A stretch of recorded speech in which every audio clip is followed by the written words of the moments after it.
Thank you, Professor Pio. That was a deeply humanistic presentation. You just saw people threaded through and woven through that. I'd like to invite to the stage now Dr. Sarah Salman.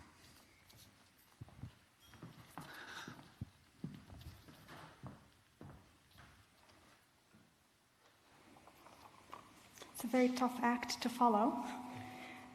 Tēnā koutou, tēnā koutou, tēnā koutou katoa. Salamun alaikum wa rahmatullahi wa barakatuh. Salamu alaikum ila ikhwati fi Christchurch, ahl al-shuhada fi Christchurch. It's me, I opted not to use slides. So today I'm going to be looking specifically at the types of attacks that fall in line with the white supremacy lone wolf attack. I understand the term is contentious. It does have some conceptual use for us as social scientists.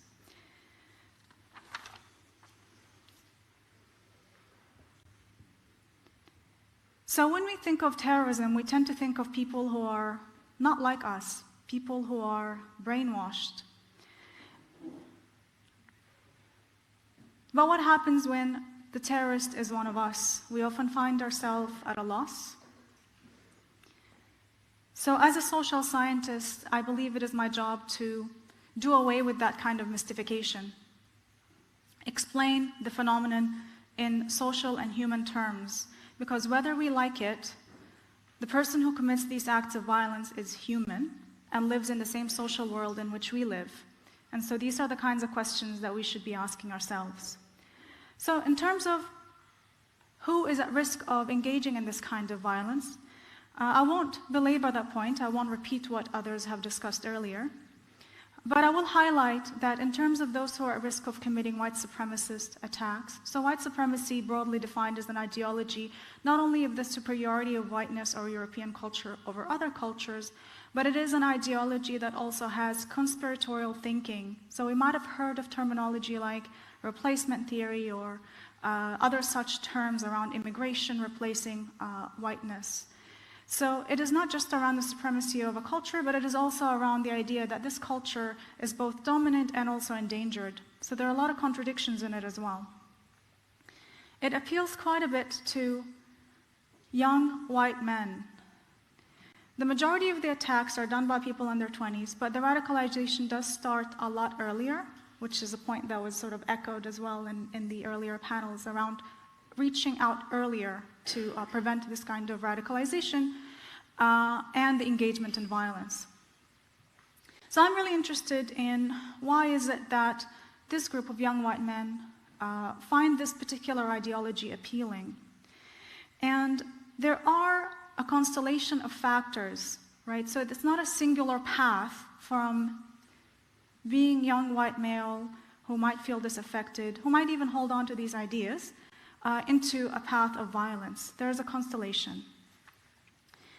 There's been a lot of talk around motivations.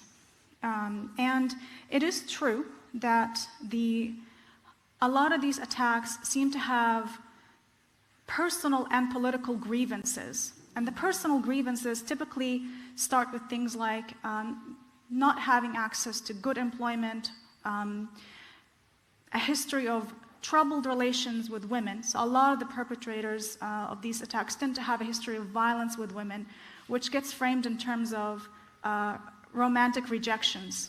But I should highlight that the rejection has to do with the fact that the behavior toward the women in the first instance is quite menacing as well.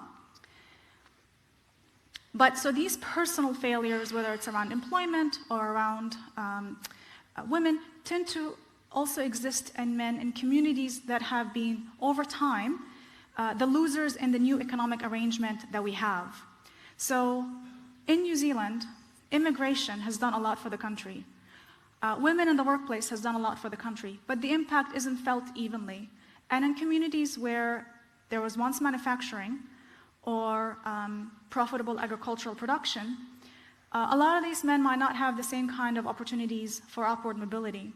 So that's a personal grievance that maps onto a social change. But then it metastasizes and it takes on a political meaning and it becomes a political grievance. And we know that the site for that transformation is online, so I won't belabor that point as well.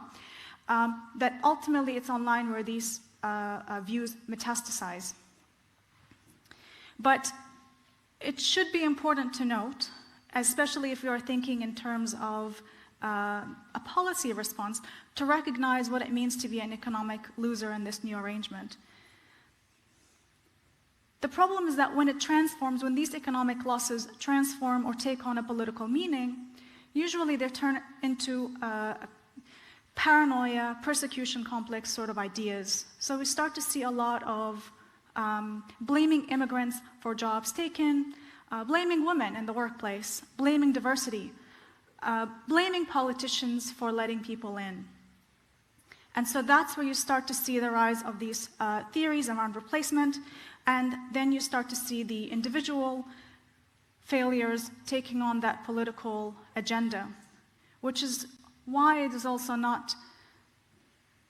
perhaps not terribly surprising that these attacks occur by men who bring in military-grade weapons and dress up in tactical gear, because for them this is a declaration of war against the world in which they live, which they feel entitled to and they feel wrongly robbed of.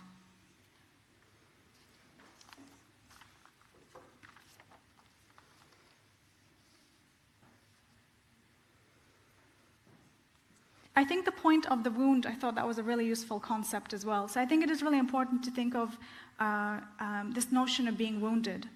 And I think that the internet serves as a really good space for the wounds to be opened and rather than heal, turn into violence. So the demographics alone don't really explain it. You have to have a connection to a personal grievance that then is transformed into a political grievance, which then manifests into one last act of violence that resembles war.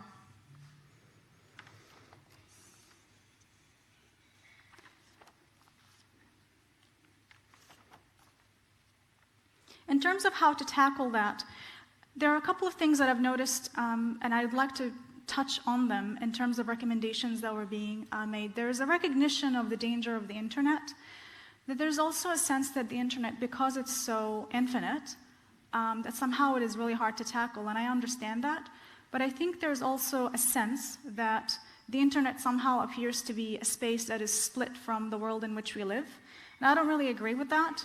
I think that there is a reason why the political grievances take the paranoid shape that they do. And the paranoia exists in our society as well. And unless we are willing to confront those biases and white supremacist ideation in our society, we won't be able to tackle the problem of terrorism. If we are to move forward, I think we really need to assess the ways in which we discuss and talk about immigrants, for instance. Politicians of conservative persuasion have referred to women in our community as jihadi brides, have referred to migrant families as queue jumpers. That kind of language travels, and it offers a justification for these grievances.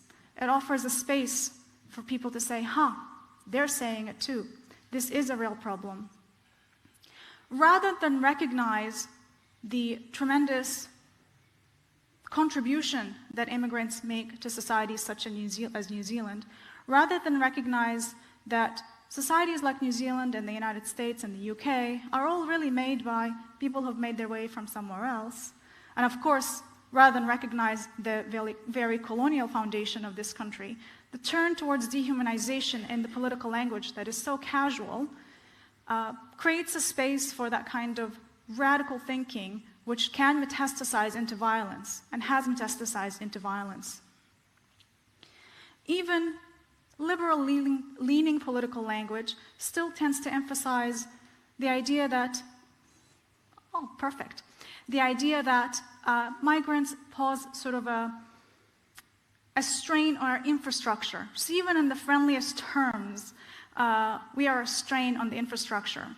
A little is said about the contribution that we make, about the virtue of diversity, the virtue of having multiple viewpoints. And so I think in terms of this is a policy recommendation, be thoughtful about the way you speak about other people. And don't be surprised if we have a system of language that dehumanizes other people. Don't be surprised if that becomes hijacked and start to produce violent behavior. I also want to add one last point about social inclusion. I believe that you cannot have cultural social inclusion without an economic component. Cultural social inclusion has been tried. We've seen it attempted in the United States. It doesn't work. If people don't feel economically invested in, if people don't feel economically secure, they cannot feel a cultural investment in the country, and they cannot feel solidarity with those around them. So if we do not have economic inclusion that recognizes that all of us are economically vulnerable, including ethnic communities like the Pakeha community, because Pakeha is also an ethnicity, then we can't really move forward either. So we can't have inclusion that doesn't have an economic or material component. I think I'll end it there. Thank you so much for giving me the time.